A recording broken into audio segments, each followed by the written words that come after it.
It started as an ordinary day, much like any other. I woke up, got ready for work, kissed my wife, Emily, on the forehead as she sipped her morning coffee, and headed out the door. If you had asked me then, I would have said we had a good marriage. Not perfect, but solid.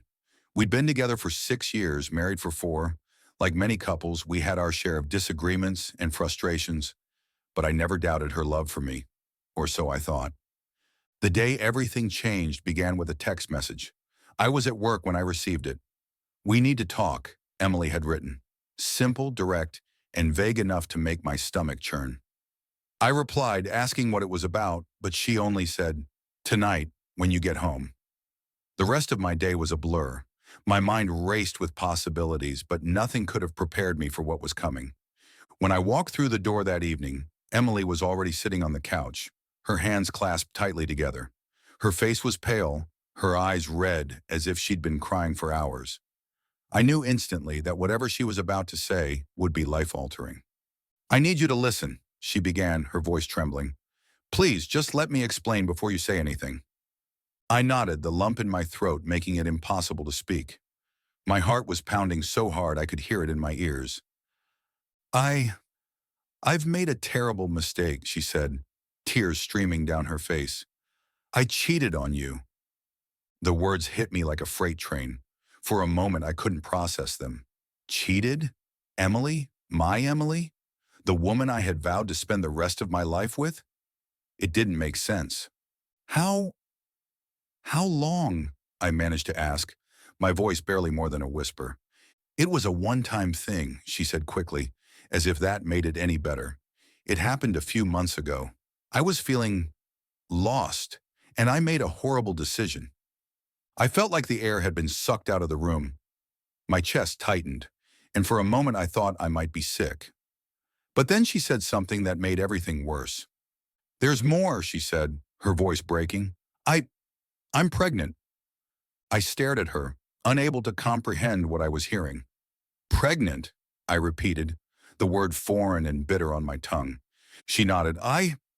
I'm not sure if it's yours." The room spun around me. I had to sit down. This couldn't be real. This wasn't my life. How could the woman I loved, the woman I trusted with everything, betray me in such a profound way? "Who is he?" I asked, my voice trembling with anger and heartbreak. "It doesn't matter," she said quickly. "He doesn't mean anything to me. It was a mistake." "It matters to me," I snapped, my voice rising. "Who is he?" After a moment of hesitation, she whispered a name. It was someone I knew. Not a close friend, but an acquaintance. Someone I had invited into our home on more than one occasion. The betrayal cut even deeper. "How could you do this?" I asked, my voice cracking. "How could you throw everything away?" She sobbed, pleading for forgiveness. "I don't know. I was feeling so disconnected, so unappreciated. And he was there, saying all the right things. I, I'm so sorry." Her words felt like excuses, weak attempts to justify the unjustifiable. I couldn't even look at her. I stood up, pacing the room, my hands shaking.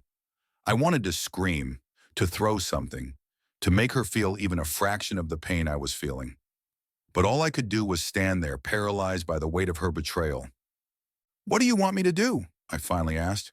"Because right now, I don't know if I can even look at you, let alone figure out what comes next." "I want us to work through this," she said, her voice desperate. "I want to save our marriage. I love you, and I'll do whatever it takes." I laughed bitterly. "You love me? You sure have a funny way of showing it." The days that followed were some of the darkest of my life. I stayed in a hotel for a while, unable to bear the sight of her. I couldn't eat, couldn't sleep. All I could think about was the betrayal, the lies, the possibility that the child she was carrying might not be mine. Eventually, I agreed to meet with her again. She had made an appointment with a counselor, and despite my anger and heartbreak, I decided to go, if for no other reason than to find some semblance of closure. In counseling, Emily poured her heart out. She admitted to feeling neglected, though she insisted it didn't excuse what she had done. She begged me to give her another chance, to let her prove that she could be the wife I deserved. I wanted to believe her. I wanted to believe that we could get through this, that the life we had built together wasn't completely destroyed. But every time I looked at her, all I could see was the betrayal. And then there was the looming question of the baby. A paternity test would eventually give us the answer, but the uncertainty was unbearable. When the results came in, they confirmed what I had feared. The child wasn't mine. Emily was devastated, but I felt numb. Any hope I had of salvaging our marriage seemed to evaporate in that moment. I can't do this, I told her one evening, after another long and painful conversation. I thought I could, but I can't. Every time I look at you, I just see him. I see what you did. And now there's a child involved, a child that isn't mine.